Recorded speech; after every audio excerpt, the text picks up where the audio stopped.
Dari kasta tertinggi, kasta Brahman. Brahman.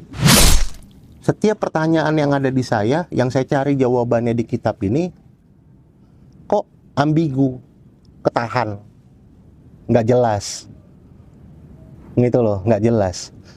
Ke agama ini juga nggak jelas, gitu. Begitu finalnya saya cari di Al-Quran, saya dapat. Bacalah Al-Quran minimal 1 hari 1 ayat, tetapi pahami artinya. Cari tahu Allah maunya apa. Gitu loh, supaya Allah jatuh cinta sama kita. Allah maunya apa? Pelajari 1 ayat 1 aja. 1 aja. Istiqomahin. Maka yang paling tersulit di muka bumi ini adalah istiqomah. Mempertahankan keistiqomahan itu beratnya luar biasa. Godaannya sangat luar biasa. Tapi antum gak usah takut, antum yakin di hati, nih di kolbu antum.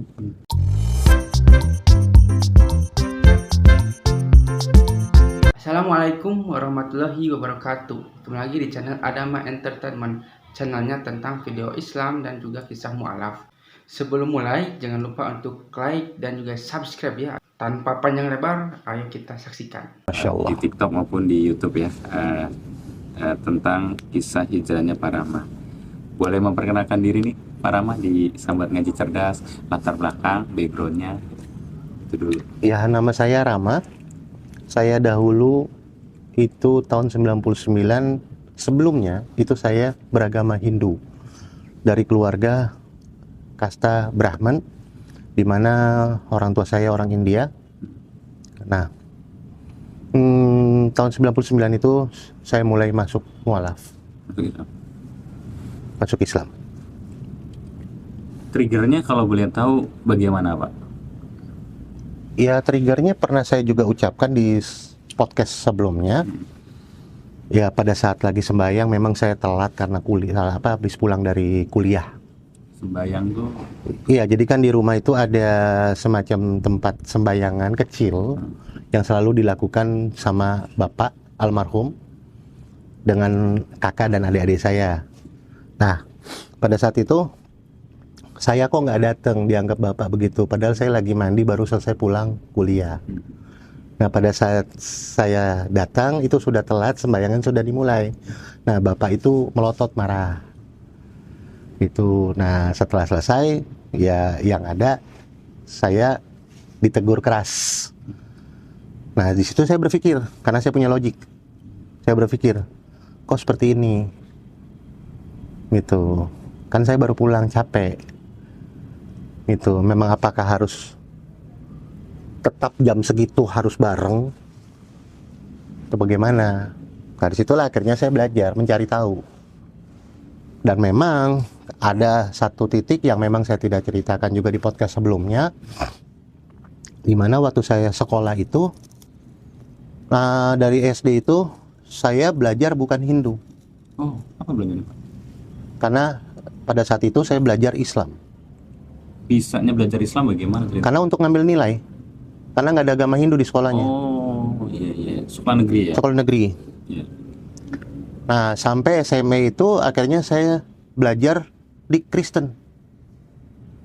Sekolah Kristen? Iya, Berarti swasta? swasta. Sekolah Kristen? Iya, SMP Loyola, Pasar Rumput, Laturahari, Iya. situ. Nah, situ saya masuk lagi, pindah ke SMP negeri, belajar Islam lagi. SMA, saya masuk Budi Utomo, belajar Islam lagi. Jadi saya memang udah mengenal Islam. Jadi sempat membandingkan ya? Ya, akhirnya saya pelajari semua agama. Saya pelajari. Nah, triggernya, posisi tepatnya itu ada di azan. Azan. Tepatnya di azan. Karena merdunya atau karena apa gitu? Enggak, coba ditelaah azan itu. Ditelaah. Setiap kalimat dan bait yang Allah ucapkan itu sebenarnya bukan hanya sekedar panggilan sholat. Kenapa sih satu muka bumi ini hitungan waktunya itu semuanya berkumandang dengan azan? Betul kan? Betul. Karena berputar kan rotasi azan setiap negara. Nah, Allah memberikan satu peringatan, warning. Lihat kalimat Allah dalam kalimat pertama, Allahu Akbar, Allahu Akbar, Allah Maha Besar. Sampai 2 kali Allah ucap, Allahu Akbar, Allahu Akbar. Masa nggak paham kalau Allah Maha Besar? Asyhadu an la ilaha illallah. 3 kali Allah tekankan, nggak ada Tuhan selain saya. Waktu itu udah tahu artinya atau gimana? Kan saya sudah belajar dari SD. Oh iya. Nah, kalimat keempat kan ditenangin sama Allah. Asyhadu anna Muhammadar Rasulullah. Muhammad utusanku. Hayya 'alas shalah. Ayo salat. Hayya 'alal falah. Setelah salat saya kasih kamu menang. Dan Allah menunjukkan 2 bait terakhir yang saya pahami itu karisma atau boleh dibilang rahmatan alamin ya Allah. Siapa yang paling hebat? Allah. Allahu Akbar, Allahu Akbar. La ilaha illallah. Nggak ada Tuhan selain saya. Makanya dalam surah Al-Imran itu Allah mengatakan, kalau nggak salah ayat ke 17 apa 18, Syahidallahu annahu la ilaha illahu wal malaikatu wa ulul ilmi qa'iman bil qist. Syahidallah, Allah menyatakan bahwa Tuhan itu tiada selain Dia. Ya, saya memahami artinya apa? Jangan ganti nama Allah dengan Tuhan. Orang bisa mengatakan, oh orang itu sudah menolongin saya, sudah seperti Tuhan. Oh duit itu nggak menolongin saya bisa beli itu. Anda mentuhankan. Tapi nama Allah jangan engkau ganti. Bahkan setiap nama Allah engkau hilangkan setiap hurufnya, itu nggak akan merubah namanya Dia. Allah. Alifnya buang, Lahu, Allah juga. Lam alif tasjidnya buang, tinggal hu. Allahu la ilaha wal hayyul qayyum, ada waw di situ, artinya Dia. Nggak akan merubah namanya Dia kan? Sekarang hilangkan kalimat Allah dalam satu lingkaran, dalam satu kalimat tadi semuanya. Maka dimuncul ke surah Al-Baqarah ayat ketiga.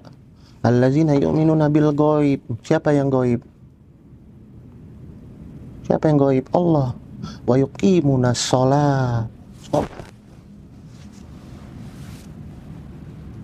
Saya pelajari. Berapa lama waktu itu Pak mempelajari sehingga sampai memutuskan masuk Islam? 3 tahun. 3 tahun. Finalnya itu di 99. Karena waktu kejadian awal itu di 96 akhir mau masuk 97. Kalau nggak salah, kurang lebih. Dari yang Bapak itu ya. Nah, diskusi apa gitu sama teman-teman kuliah atau? Oh enggak ada. Enggak ada. Saya nggak mau. Mengulik sendiri. Enggak mau, saya nggak mau. Karena saya nggak mau ada pengaruh dari luar, dari lingkungan, dari teman-teman saya banyak yang Muslim, banyak juga yang Kristen. Saya nggak mau pengaruh dari mereka, semuanya saya mau. Allah mau kasih apa nih sama saya? Saya mau nyari sendiri nih. Allah mau ngasih apa sama saya? Nah, saya putusin. Di 99 itu saya putuskan Islam. Sempat membandingkan agama yang dulu dengan yang Bapak temui, yaitu adalah Islam, apa aja yang sangat menonjol gitu Pak? Mungkin dari konsep ketauhidan atau konsep kalau di Islam kan ada Al-Quran dan hadis, terus kitab-kitabnya apa aja yang Bapak bandingkan waktu itu? Banyak Mas, sebenarnya mah kalau mau simpel-simpel aja kok.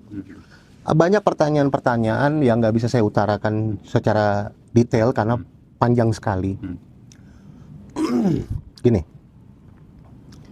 buat saya secara personal, secara pribadi, setiap pertanyaan yang ada di saya, yang saya cari jawabannya di kitab ini, kok ambigu, ketahan, nggak jelas, gitu loh, nggak jelas.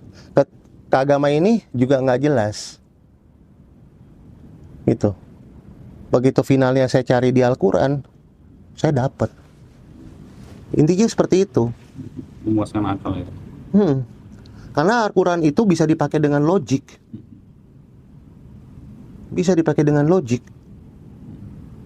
Itu seperti orang yang sudah wafat. Kenapa nggak bisa balik ke alam dunia? Seperti dua air yang tidak bisa dipersatukan. Kan ada dua air tuh, Allah. Karena ada batas. Betul kan? Itu kan salah satunya. Nah, 1400 tahun yang lalu itu sudah tertulis. Nah, baru ketahuan ya. Itu salah satu. Itu. Nah, dan akhirnya saya juga mencari tahu. Nah, karena kalau saya balikin, kenapa sih di Al-Quran itu harus nama-nama para nabi dan ada juga nama tanda kutip binatang? Ya dong, An-Naml. Ya dong, Al-Baqarah. Pernah tahu nggak?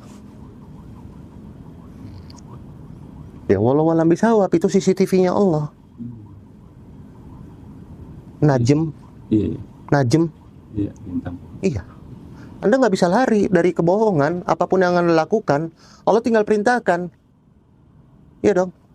Buka semuanya. Iya dong. Antum mau sholat, ada lalat, ada semut. Iya dong. Amal, semut. Laporan nggak semuanya itu?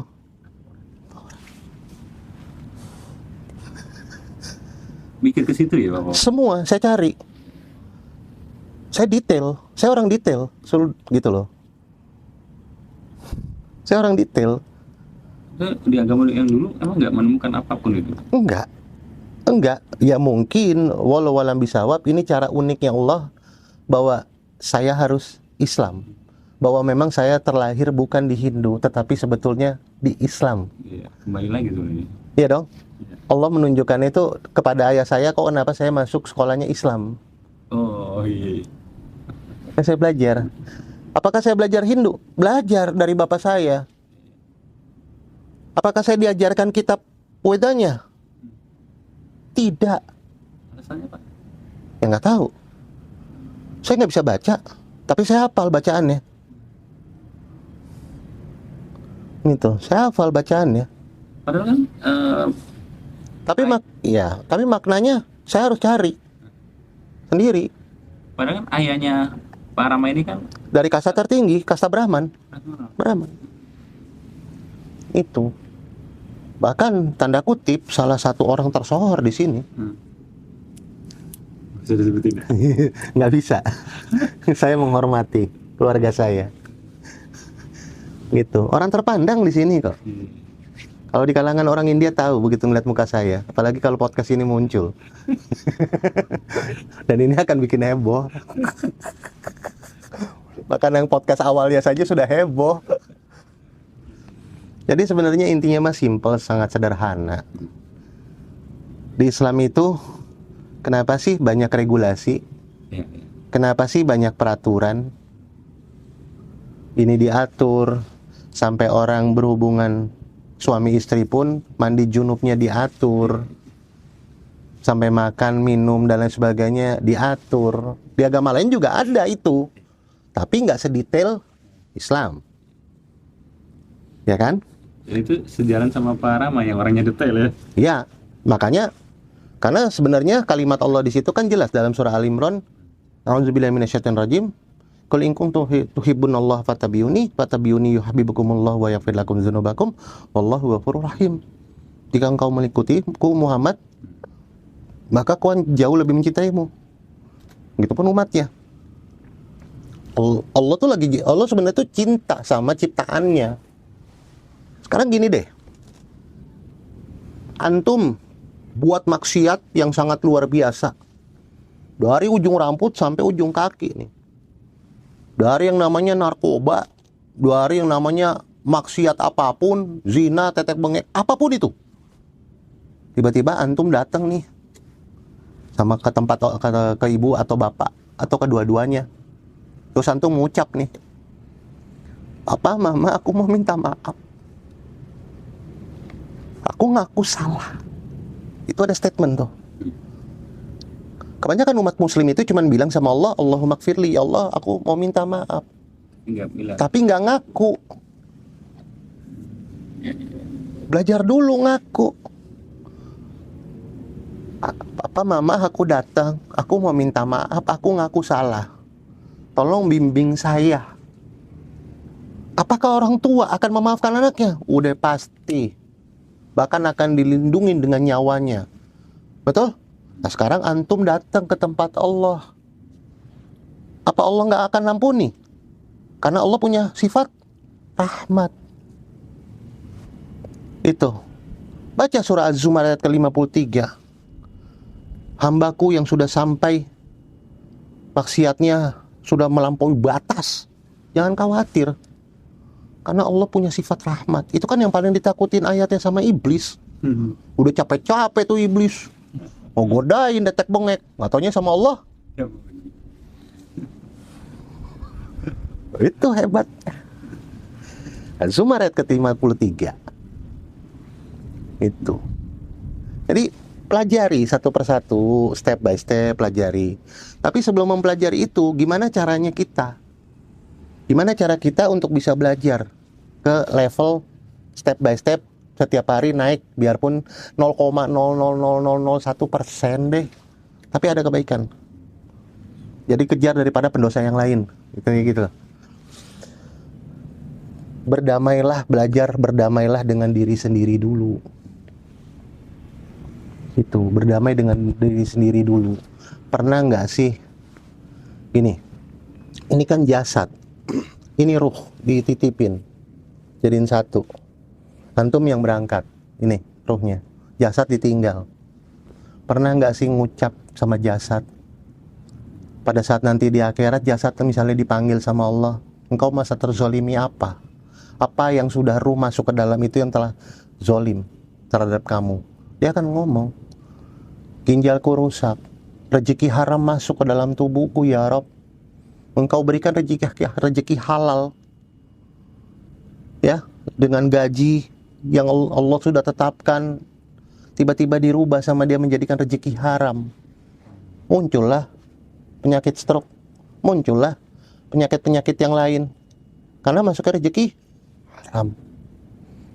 Pernah nggak ngucap sama tubuh sendiri, gitu, ya jasad yang telah Allah titipkan bersatu kepadaku, kalau aku memang selama ini telah menzolimimu, aku mau minta maaf. Ucap aja, nggak apa-apa. Itu. Nanti di akhirat dia akan ngomong kok. Gitu. Maka kan Allah mengatakan apa? Nggak ada penyakit yang nggak bisa disembuhkan. Kuncinya dalam surah Al-Anbiya. Rabbahu anni masanad duruh wa anta arhamar rahimin. Wa ayyuba isnada. Kita pakai yang tengahnya. Rabbahu anni masanad duruh wa anta arhamar rahimin. Ya Allah, Rob, Engkau yang maha penyayang kepadaku. Anni masanad duruh, anni, aku. Penyakit ini sudah menggerogoti saya mau minta maaf. Saya ngaku salah selama ini. Artinya apa di situ? Antum berdamai sama diri sendiri. Kalau sudah berdamai sama diri sendiri, antum naik levelnya ke tingkat ikhlas. Dari paling bawah tingkat sabar. As-sabirina was-sadiqina wal-qanitin. Dalam surah Al-Imran juga ada. Banyak pertanyaan-pertanyaan saya itu dijawab di dalam surah Al-Imran. Itu as-sabirina was-sadiqina wal-qanitin wal-qanitina wal-munfikina wal-mustaghfirina bil ashar. Ujungnya ashar. Masuk ke dalam surah Al-Zariyat, surah ke-51. Wabil asharihum yastaghfirun. Di penghujung malam, hum, mereka, yastaghfirun, mereka meminta maaf. Jadi tahajud atau setelah tahajud, antum memohon, ya Allah, aku minta maaf, aku ngaku salah. Aku salah. Jadi setelah pencarian selama 3 tahun lalu para masuk Islam, biasanya kan ada resisten dari keluarga gitu, keluarga besar maupun keluarga kecil. Wah, banyak mas kalau Apa resisten. aja nih, Pak? Diusir. Satu kapal nggak bisa ada 2 kapten katanya. Ya udah keluar, tanggalkan semua apa yang orang Hindu berikan, ya sudah saya kasih balikin. Saya mulai dari nol semuanya sendiri. Benar-benar diusir. Oh iya, silakan keluar. Silakan keluar. Gitu. Tapi proses saya masuk ke menyatakan kepada orang tua saya itu kan saya dapatnya pemukulan. Ya nggak saya detailkan lah ya, karena itu nanti ekstrim. Saya nggak ini. Itu. Ini kan gini Pak,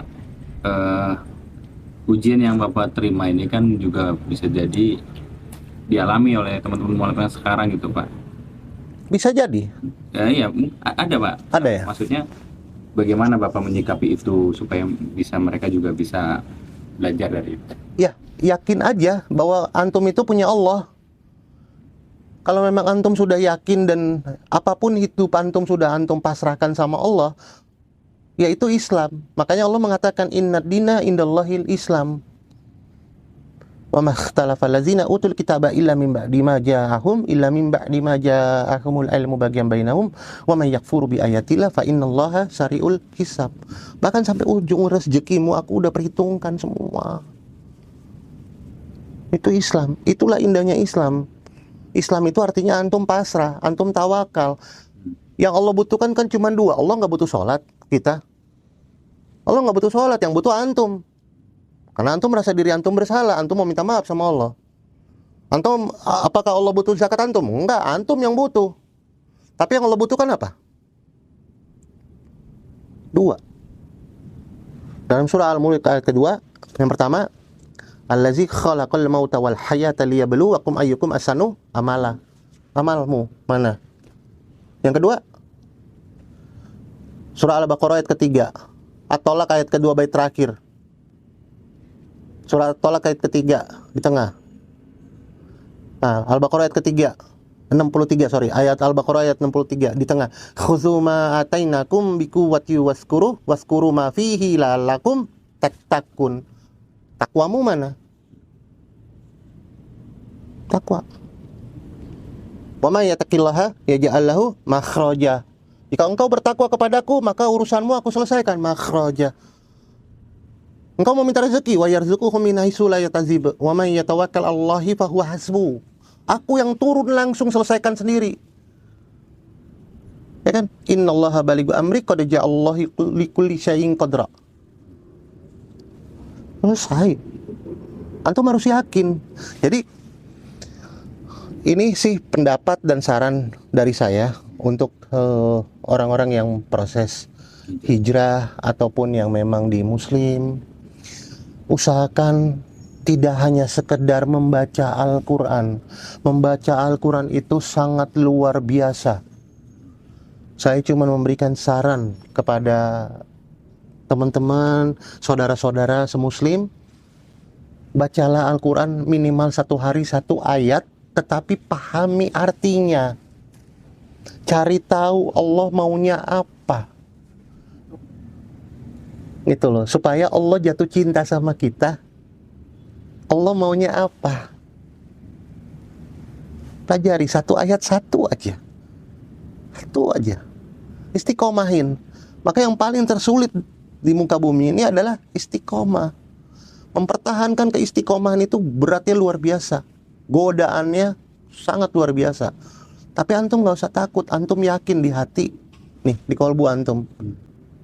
Gitu kan? Surah Al-Anfal ayat kedua. Begitu ayatku dibacakan, bergetarlah kolbumu. Antum punya Allah. Yakin aja. Yakin. Belajar. Itu belajar, misalnya oke, saya mau baca ayat ini, saya mau baca ayat itu, atau saya mau ngafal ayat itu. Tiba-tiba kok nggak ngafal terus sih?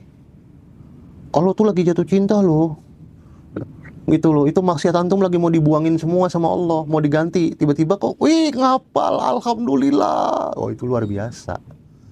Tapi begitu antum sudah berdamai sama diri sendiri, saya berani bertaruh, antum ngafalin Qurannya mudah. Ada ini nggak Pak? Ada konflik yang sampai sekarang susah dilupakan itu dengan orang tua atau saudara sendiri ketika Bapak memeluk agama Islam? Sampai sekarang nggak ada, buat saya sudah nggak ada. Karena semenjak saya awal-awal saya mendapatkan yang saya tadi sampaikan, pemukulan atau apapun itulah, ya intinya mereka membenci saya itu hak mereka, itu loh. Mereka nggak mau terima saya, itu hak mereka. Sampai ibu saya dibuang, saya yang rawat dan sebagainya, itu hak saya. Karena Islam mengajarkan jangan lihat agama. Ibu. Nah, setelah podcast ini ibu nggak terima saya, karena saya buka di podcast ini, itu hak ibu. Terserah. Tapi saya tetap berpedoman, saya menghormati keluarga saya, ibu saya, dan yang lain. Karena Islam itu nggak ngajarin itu. Makanya saya lagi berproses untuk berdamai dengan diri saya sendiri. Saya nggak mengatakan saya sudah.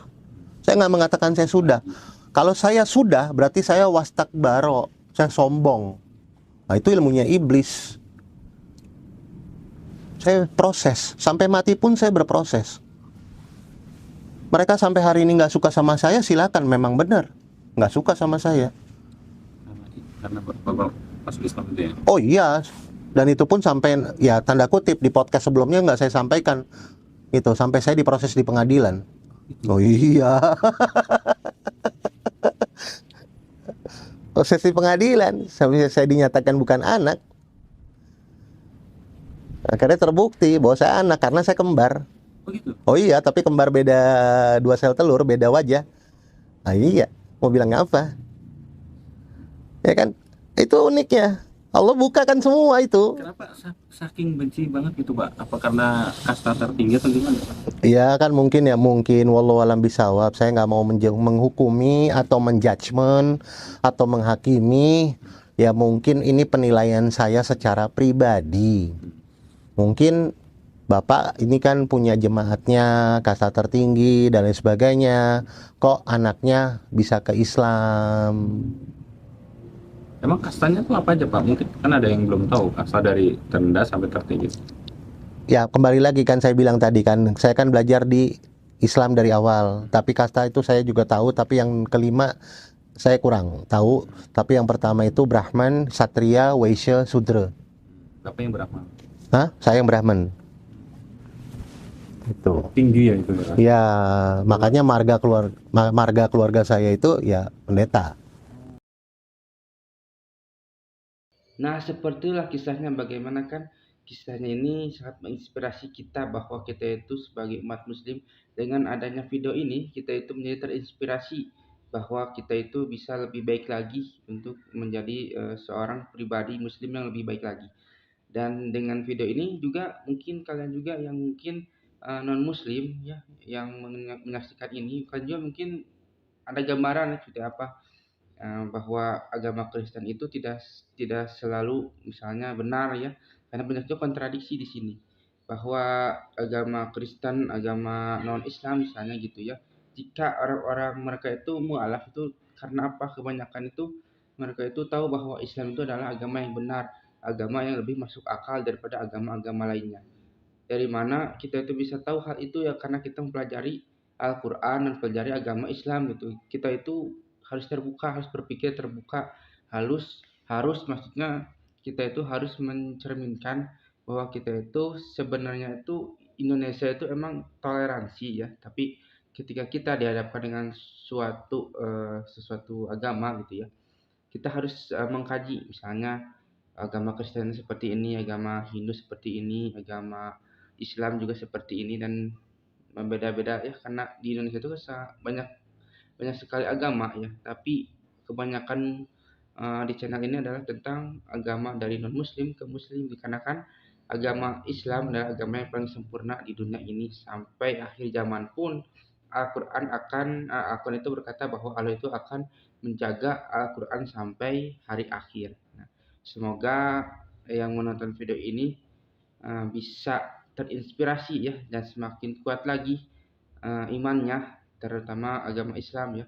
Dan jika yang nonton adalah non muslim juga, kalian cobalah untuk berpikiran terbuka dan seperti apakah Islam dan sebagainya. Jangan sampai kita itu banyak kan ada seperti Islamofobia dan sebagainya, tidak suka kerudung, tidak suka pengajian, tidak suka apapun yang padahal kan kita menjalankan agamanya masing-masing. Bagi kalian yang belum subscribe juga ya, silakan itu subscribe dan juga like dan juga komentar ya, agar kita itu bisa bersilaturahmi.